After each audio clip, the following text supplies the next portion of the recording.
I am Jason.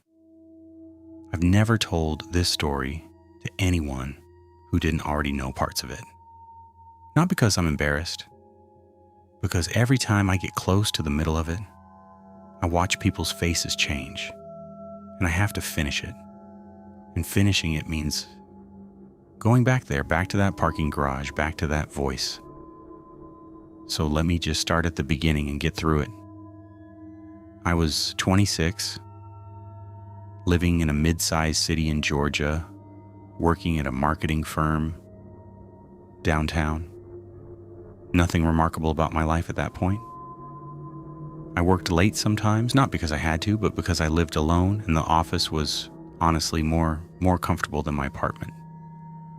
Better lighting, better coffee, people around. It was a Wednesday in October. I left the office around 9:15, which was late even for me. The building had a connected parking garage, 6 levels, and my car was on level 4 because I'd gotten in late that morning and all the lower spots were taken. The garage was mostly empty by that hour. A few cars scattered around, but no people that I could see. I was walking to my car with my phone out, not paying full attention, the way you do when you've done the same walk 100 times and your body just goes on autopilot. I was reading an email. I remember that specifically because I remember thinking I'd respond to it in the car before I drove home. Then someone said my name, not loudly, conversationally, from somewhere to my left, in the direction of the stairwell exit, like someone had just spotted a friend across a room. I looked up. There was a man standing near the stairwell door about 30 feet away. I didn't recognize him. He looked to be in his late 40s, average build, wearing a gray jacket. Nothing alarming about his appearance on its own. He was just standing there looking at me. I thought I'd misheard. That he'd said something else that sounded like my name, or he'd been on his phone, or he was talking to someone behind me. I looked back briefly. No one behind me. I looked back at him. He smiled, and he said my name again. My full name, first and last. I stopped walking. The thing about hearing a stranger say your full name is that your brain runs through explanations very fast, almost faster than you can consciously follow. Do I know him and I'm not placing the face? Is he a client? Does he work in the building and I've just never properly met him? Is this a case of mistaken identity and he's smiling because he thinks I'm someone else? I said, "Sorry, do I know you?" He said, "Not yet." And then he pushed the stairwell door open and walked through it and was gone. I stood there for a moment processing that. Not yet. 2 words that I turned over every possible way on the drive home and couldn't make sit right. Not yet implied an expectation. Not yet implied a plan. Not yet was not the thing a person says when they have the wrong person and they're realizing it. I told myself it was strange but harmless. A weird guy, a nothing encounter. I went home, made dinner, watched TV, went to bed. The next morning I walked into the office, and the receptionist, Donna, flagged me down before I got to my desk. She said someone had called the main office line the night before after everyone had left and left a message on the general voicemail asking for me specifically, by name, first and last. She said the message was just my name and a pause, and then the line went dead. No number. It came up as blocked. I stood at Donna's desk and felt the skin on my arms do something uncomfortable. I went about my day, told myself it was a coincidence. 2 separate things that happened to involve my name in the same 12-hour window that had no actual connection to each other. That was a Thursday. On Friday morning, I walked into the parking garage and found my car exactly where I'd left it, except on the driver's side window. Written in the condensation from the cold air was my name, in clean, clear letters like someone had taken a finger and written it slowly and deliberately. My first name only. This time, the condensation was fresh, still beaded. Whoever had written it had been there recently. The garage was, as far as I could see, empty. I called the building's security office from my cell right there in the garage. A guard came down and walked the level with me. Nothing. No one. He looked at the writing on my window with an expression I couldn't quite read, somewhere between concerned and skeptical, and told me to come fill out an incident report upstairs. I did. I told them about the man the night before, the description I had, the words he'd said. The security officer wrote everything down carefully and said they'd review the camera footage from Wednesday night and Friday morning and contact me if they found anything. I waited 4 days before following up. When I called, I got a different security officer who had no record of my previous report. He put me on hold twice, came back and said they'd looked into it, and their cameras on level 4 had experienced a technical issue on both nights in question. Recording gaps on both nights. Just that level. Both nights. I asked what kind of technical issue causes a recording gap on the same level on 2 non-consecutive nights. He said he didn't have that information available. I transferred my parking to a different garage 2 blocks away the following week. I never saw the man again. The calls to the office main line stopped. But here's the part I've never been able to reconcile. The part that still wakes me up sometimes. About 3 months after all of this, I mentioned it to a coworker just offhand over lunch. She'd been at the company longer than me. I described the man and what he'd said and where I'd seen him. She went very still. She said there had been an incident in that same garage about 1.5 years before I started working there. A woman who worked on the 6th floor had filed a police report about a man following her to her car multiple times over several weeks. The description she'd given, according to my co-worker, matched what I'd just described almost exactly. Gray jacket, late 40s, average build. The woman had eventually stopped coming to work. My co-worker didn't know if she'd quit or transferred or what had happened to her. I went and looked up the company directory going back as far as I could access and found a name that matched the timing. A woman who'd been listed as an employee and then wasn't anymore. No explanation attached. I found her on LinkedIn. Sent a careful message explaining who I was and what had happened to me, and asking if she'd be willing to talk. She never responded. Her LinkedIn went inactive about 2 weeks after I sent the message. It's still there. It just hasn't been updated since. I left that job 8 months later. Completely unrelated reasons, I think.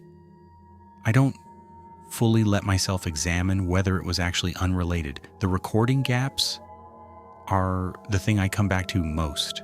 Not because they're the most frightening thing that happened, but because they're the thing that required either an extraordinary coincidence or something deliberate. And I've never been able to convince myself it was the coincidence.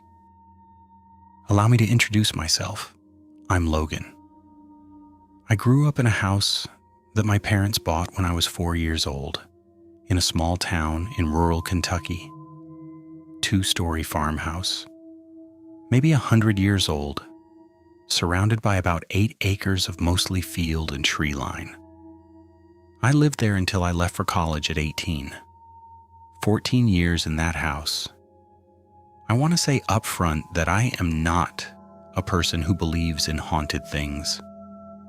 I'm an engineer now. I like measurable explanations. I've spent most of my adult life being the person who offers the rational interpretation when someone tells a scary story. I'm telling you this because I want you to understand that what I'm about to describe is not something I wanted to believe. I went looking for every other explanation first. I tried very hard not to end up at the one I ended up at. The room at the end of the hall on the second floor was a storage room. It had been a bedroom at some point, you could tell from the layout. But my parents had converted it before we moved in. It had a closet and a window that looked out over the back field and wall-to-wall boxes of things we didn't need but didn't want to get rid of. It stayed locked most of the time, not for any particular reason, just because there was no reason to go in there. I was 9 the first time I noticed the smell. It was a specific smell, not rot or mold or anything organic. More like something electrical, like a circuit board getting too warm. It came from under the locked door of the storage room, and I remember thinking it was strange because there was nothing electrical in that room. No outlets in use, no appliances, nothing.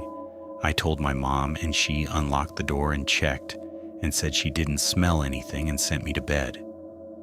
I smelled it maybe a dozen more times over the next few years, always at night, always just from under that door. My parents never seemed to notice it when I pointed it out, which made me eventually stop pointing it out. When I was 12, I woke up in the middle of the night to the sound of the storage room door opening. I heard the latch click and the slight groan of old hinges, and I lay completely still in my bed listening. My room was directly across the hall from the storage room. About 10 feet of hallway separated them. Nothing came out of the room. No footsteps, no movement. Just the sound of the door opening. Then silence. In the morning, the door was open. My parents had no explanation. My dad checked the latch and said it seemed fine. He locked it again. It happened 4 more times over the next 2 years, always at night, always just the sound of it opening and then nothing. My parents started locking it with a padlock after the 3rd time. The 4th and 5th times, the padlock was fine. Still locked. The door was open anyway. The last time it happened, I was 14. I heard the click, the hinges, the quiet after. And this time, for the first and only time, I got out of bed. I don't know why that night was different. I'd been scared every other time. That night I was scared, but I was also 14 and angry in the particular way that 14-year-olds get when something keeps happening that they can't explain and everyone around them keeps almost believing them, but not quite. I opened my bedroom door. The hall was dark. The storage room door was open about halfway. That familiar creak angle I recognized. The interior of the room was black. I stood in my doorway for a long moment. Then I walked across the hall, pushed the storage room door fully open, and turned on the light. The room was exactly what it always was. Boxes, an old dresser we never used, a chair with a broken leg, the window, except the window was open. Not all the way, maybe 8 inches. The latch was undone and the window had been pushed up from outside or inside, I couldn't tell which direction. Cold air was coming through the gap. That window was 8 feet off the ground with no tree close enough to reach. No ladder on that side of the house. I shut the window, latched it, and went back to bed. I didn't sleep. In the morning, I told my parents. My dad went and checked the window. Latch was fine, he said. Probably just not secured properly and the wind got under it. He didn't say it dismissively. He genuinely believed that. I went outside and looked up at the window from the ground. 8 feet. Clapboard siding with no good grip. The grass directly below it was undisturbed. No impressions, no marks. I moved out 4 years later. and I've not spent a night in that house since. My parents sold it when I was 23. The people who bought it did a renovation. I know this because my mom drove past it a couple years after the sale and mentioned they'd made changes, opened up the first floor, put on an addition. She mentioned offhand that the storage room on the second floor had been converted back into a bedroom. I asked if she knew who was sleeping in it. She said she thought it was the youngest kid. I didn't say anything. I don't know why I didn't say anything. I just let the conversation move on, and I've thought about it maybe once a week since. I don't know what was in that room. I don't know what opened the door. I don't know who or what pushed that window open on a night when there wasn't enough wind to move it. I've spent a lot of years building rational frameworks around it, and none of them fully hold. What I know is that some part of me that I can't turn off still associates a specific electrical smell with something I don't have a name for, and sometimes when I'm in a hotel or an unfamiliar house, I smell it, that specific warmth, that circuit board heat. And every time I look for the door at the end of the hall. My name is Hunter. My brother Danny died in 2019. Car accident, February, black ice on a highway outside of Pittsburgh. He was 31, I was 28. It was the most shattering thing that has ever happened to me, and I'm not going to pretend otherwise or minimize it to make this story easier to tell, because the story doesn't make sense without understanding what he meant to me. We talked on the phone almost every day. Not long calls necessarily, sometimes just 5 minutes, just checking in, just laughing at something stupid. It was a habit we'd had since I moved away from home at 22, and it had never broken. The night he died, we'd spoken on the phone at around 6 in the evening. He was driving back from visiting a friend. I was making dinner. We talked for maybe 8 minutes about something completely inconsequential. I don't even remember what. That's the thing about calls like that. You don't memorize them because you're not expecting them to be the last one. He died at approximately 9:45 that night. At 9:47, my phone received a voicemail from his number. I didn't see it until the next morning because I was already asleep by then. I didn't find out about the accident until my parents called me at 6 a.m. By the time I saw the notification for the voicemail, I already knew he was gone. I assumed it was something he'd called to say earlier in the evening that had delayed sending. Network lag, glitch, something. Voicemails sometimes deliver late. I've had it happen. I opened it expecting to hear his voice from earlier that night. Maybe a continuation of whatever we'd been talking about. The voicemail was 42 seconds long. The first 30 seconds were silence. Not dead air, not the automated silence of an accidental pocket dial. Textured silence. The sound of air moving. A faint ambient hum underneath it, like a car interior, like road noise. Then in the last 12 seconds, his voice. Not words. Not a sentence. Just his voice making a sound that I don't know how to transcribe accurately. It wasn't panicked. It wasn't a scream.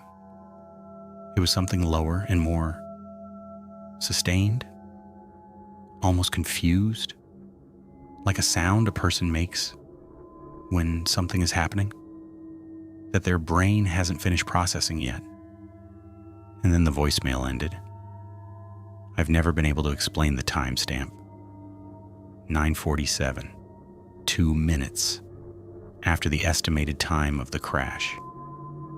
I've had it looked at by 2 different people who know phones and networks, and both of them gave me explanations involving delayed sending and server timestamps and network routing that were technically plausible, and that I accepted on one level and have never been able to accept on another.